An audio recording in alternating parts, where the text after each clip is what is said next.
नमस्कार, स्वागत है आपका मेरे चैनल पर। आज की कहानी है महत्वाकांक्षा। ये कहानी उन समाज के ठेकेदारों के मुंह पे तमाचा है जो औरतों को अपनी पैर की जूती समझते हैं। बहुत देर से अपनी बीवी सोना को सजता संवरता देख सतबीर से रहा नहीं गया। उसने पूछा, क्यों जी, आज क्या खास बात है? देखो जी, कहते हुए सोना उसकी ओर पलटी। उसका जूड़े में फूल खोसता हुआ हाथ वहीं रुक गया। आपको कितनी बार कहा है कि बाहर जाते समय टोका टाकी ना किया करो। फिर भी आज मुझे जनप्रतिनिधि की ट्रेनिंग लेने जाना है। सोना ने जूड़े में फूल खोस लिया। उसके बाद उसने माथे पर बिंदिया भी लगा ली। अरे हाँ, सतवीर को भी याद आया। कल ही तो चौधरी बलबीर सिंह ने कहलवाया था कि इलाके के सभी जनप्रतिनिधियों को ब्लॉक दफ्तर में ट्रेनिंग दी जानी है।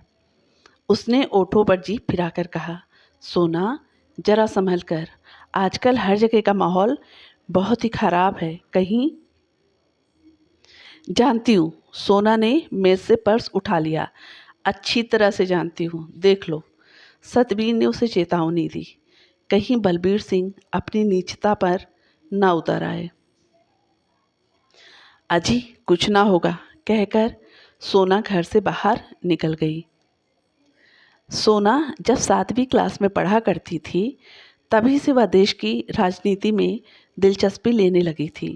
शादी के बाद वह गांव की औरतों से राजनीति पर ही बातें किया करती थी। कुरेद कुरेद कर वह लोगों के ख्याल जाना करती थी।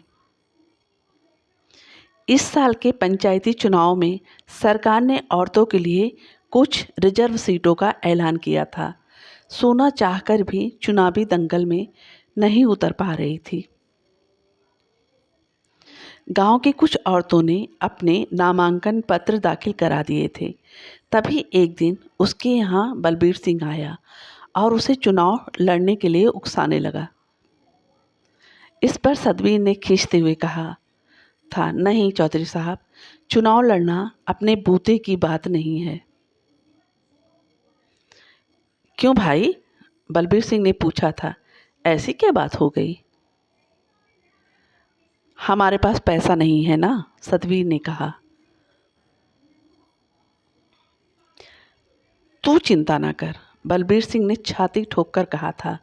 वैसे इस चुनाव में ज़्यादा पैसों की ज़रूरत नहीं है, फिर भी जो खर्चा आएगा उसे पार्टी दे देगी। तो क्या यह पार्टी की तरफ से लड़ेगी? सतबीर ने पूछा था। हाँ, बलबीर सिंह ने मुस्कुराकर कहा था। मैं ही तो उस पार्टी का टिकट दिलवा रहा हूँ। फिर ठीक है, सतबीर बोला था। इस प्रकार सोना उस चुनावी दंगल में उतर गई थी।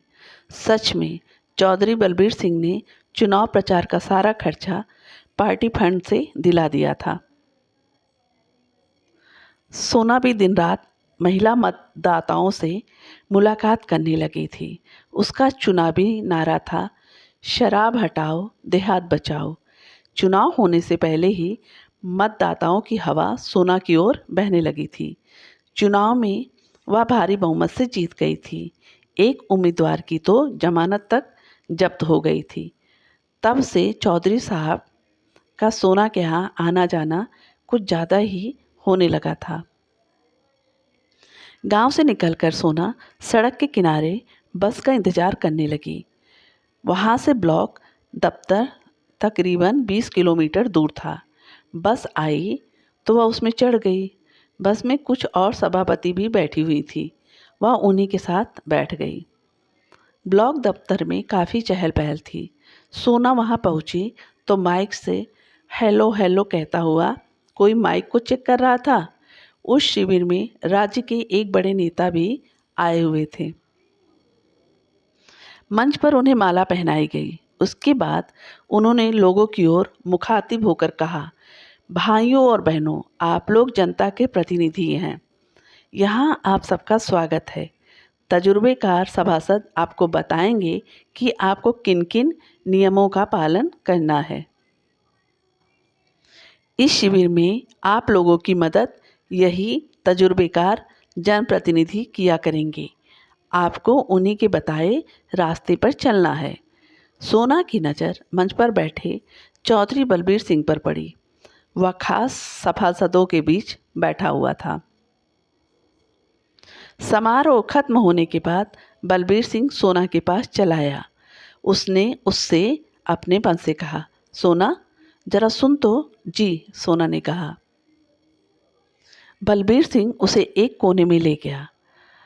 उसका हाथ सोना के कंधे पर आते आते रह गया। उसने कहा, कल तुम मुझे मेरे घर पर मिल लेना, मुझे तुमसे कुछ ज़रूरी काम है। जी, कहकर सोना दूसरी औरतों के पास चली गई। ट्रेनिंग के पहले ही दिन इलाकाई जनप्रतिनिधियों को उनके फर्ज की जानकारी दी गई। राज्य के एक बूढ़े सभासद ने बताया किस प्रकार सभी सभासदों को सदन की गरिमा बनाए रखनी चाहिए। उसके बाद सभी चाय नाश्ता करने लगे। दोपहर बाद सोना ब्लॉक दफ्तर से घर चली आई। उधर बलबीर सिंह को याद आया कि जब पहली बार उसने सोना को देखा था, उसी दिन से उसका मन डगमगाने लगा था। उसे पहली बार पता चला था कि देहात में भी हूरें हुआ करती हैं। आज बलबीर सिंह बिस्तर से उठते ही अपने ख्यालों को हवा देने लगा। उसने दाढ़ी बनाई और शीशे के सामने जा खड़ा हुआ। 60 साल की उम्र में भी वह नौजवान लग रहा था। आज बलबीर सिंह की बीवी पति के मन की था नहीं ले पा रही थी। ऐसे तो वह कभी भी नहीं सचते थे। आखिरकार उसने पूछ ही लिया, क्यों जी, आज क्या बात हो गई? क्या मतलब है तुम्हारा? बलबीर सिंह ने मासूम बनते हुए पूछा। आज तो आप कुछ ज़्यादा ही बन ठन रहे हैं। अरे हाँ, बलबीर सिंह ने मूँछों पर ताव देकर कहा, आज मैंने 2-3 सभासदों को अपने घर पर बुलाया है। उनसे पार्टी की बातें करनी हैं। फिर उनकी खातिरदारी कौन करेगा? चौधराइन ने पूछा। हम ही कर लेंगे, बलबीर सिंह ने लापरवाही से कहा। उन्हें चाय ही तो पिलानी है ना, मैं बना दूंगा। ठीक है। चौधराइन भी बाहर जाने की तैयारी करने लगी। चौधराइन के बड़े भाई के यहाँ गांव में पोता हुआ था। उसे उसी खुशी में बुलवाया गया था। चौधराइन पति के पास आकर बोली, मैं जा रही हूँ। ठीक है, बलबीर सिंह उसे सड़क तक छोड़ने चल दिया। जब मन करे तब चली आना। अब बलबीर सिंह घर में अकेला ही रह गया। सोना को उसने सोच समझकर ही बुलाया था। वह बार बार घड़ी देखता और मन के लड्डू फोड़ता। बलबीर सिंह ने अपने कपड़ों पर इत्र छिड़का और खिड़की पर जा खड़ा हुआ। सामने से उन्हें अपना कारिंदा गोरा सिंह आता दिखाई दिया। बलबीर सिंह ने उससे पूछा, हाँ भाई, क्या बात है?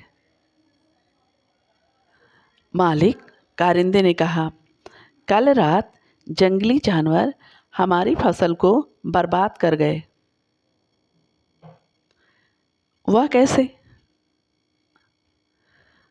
वह मक्के के खेतों को नुकसान पहुंचा गए हैं, गोरा सिंह ने बताया। मैंने बहुत हाक लगाई तब जाकर कुछ फसल बच पाई। तू इस समय चला जा, बलबीर सिंह ने बात को टालते हुए कहा। इस समय मेरे पास कोई खास मेहमान आने वाला है, मैं कल आऊँगा। ठीक है मालिक, गोरा सिंह हाथ जोड़कर चल दिया। अब बलबीर सिंह था और उसकी कुलबुलाती ख्वाहिशें थी। वह वहीं आंगन में एक कुर्सी पर बैठ गया और आंखें मूंद कर सोना की छवि को अपनी आंखों में भरने लगा। चूड़ियों की खनक से बलबीर सिंह ने अपनी आंखें खोली। सामने हूर की तरह खूबसूरत सोना खड़ी थी। वह मुस्कुराते हुए बोला, आ सोना, तेरी लंबी उम्र में है, मैं अभी अभी तुझे ही याद कर रहा था।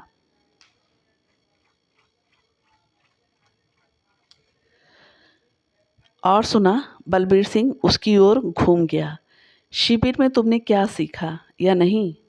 बहुत कुछ सीखा है मैंने चौधरी साहब, सोना ने हंसते हुए कहा।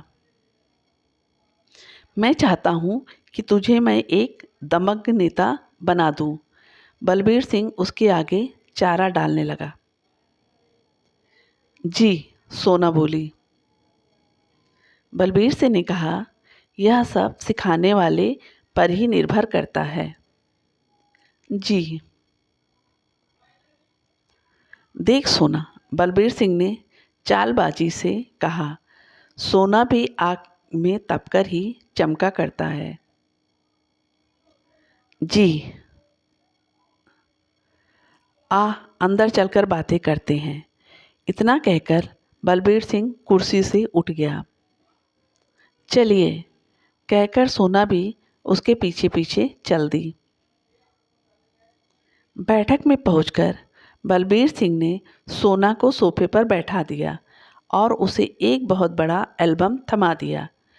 तब तक तू इसे देखती रह। मैंने जिंदगी में जो भी काम किया है, इसमें उन सभी का लेखा जोखा है। तुझे बड़ा मजा आएगा। आप भी बैठिए ना, सोना ने कहा। मैं तेरे लिए चाय नाश्ते का इंतजाम करता हूँ, बलबीर सिंह ने कहा। चौधराइन जी नहीं है क्या? सोना ने पूछा। अचानक ही आज उसे मायके जाना पड़ गया, बलबीर सिंह ने बताया। बलबीर सिंह रसोई घर की ओर चल दिया। सोना एल्बम के फोटो देखने लगी। तभी बलबीर सिंह एक बड़ी प्लेट में ढेर सारी भुजिया ले आया और उसे टेबल पर रख दिया। साथ ही बलबीर सिंह ने टेबल पर 2 गिलास और एक बोतल दारू रख दी। उसे देखकर सोना बिदक पड़ी। आप तो? अरे भाई, यह विदेशी चीज़ है, बलबीर सिंह मुस्कुरा दिया। यह लाल परी मीठा मीठा नशा करती है। तो आप शराब पिएंगे? सोना ने तल्खी से पूछा। मैं कभी कभी ले लेता हूँ, बलबीर सिंह गिलासों में शराब उड़ेलने लगा। यह तो अच्छी बात नहीं है चौधरी साहब, सोना नागभौं सिकोड़ते हुए बोली। सोना रानी, इतना कहकर बलबीर सिंह का भारी भरकम हाथ सोना के कंधे पर आ लगा। सोना ने उसका हाथ झिड़क दिया और बोली, आप तो बदतमीजी करने लगे हैं। बलबीर सिंह ने शराब का घूंट भरकर कहा, इसे पीकर मैं तुम्हें ऐसी बातें बताऊंगा कि तुम मुझे भूल नहीं पाओगी, रातों रात आसमान को छूने लगोगी। सोना चुप ही रही। बलबीर सिंह ने उससे गुजारिश की, लो कुछ घूंट तुम भी ले लो, दिमाग की सारी खिड़कियां खुल जाएंगी। मैं तो इसे छूती तक नहीं, सोना गुस्से से बोली। लेकिन हम तो इसे गले से लगाए रहते हैं, बलबीर सिंह उसे बरगलाने लगा। सोना ने नफरत से कहा, लानत है ऐसी जिंदगी पर। देख, बलबीर सिंह के हाथ उसके कंधों पर फिर से जा लगे। तू मेरा कहा मान, मैं तेरी राजनीतिक जिंदगी संवार दूंगा। इतना सुनते ही सोना दहाड़ उठी। आप जैसे पिता की उम्र के आदमी से मुझे इस तरह की उम्मीद नहीं थी। मगर तब भी बलबीर सिंह के हाथों का दबाव बढ़ता ही गया। सोना शेरनी से बिजली बन बैठी।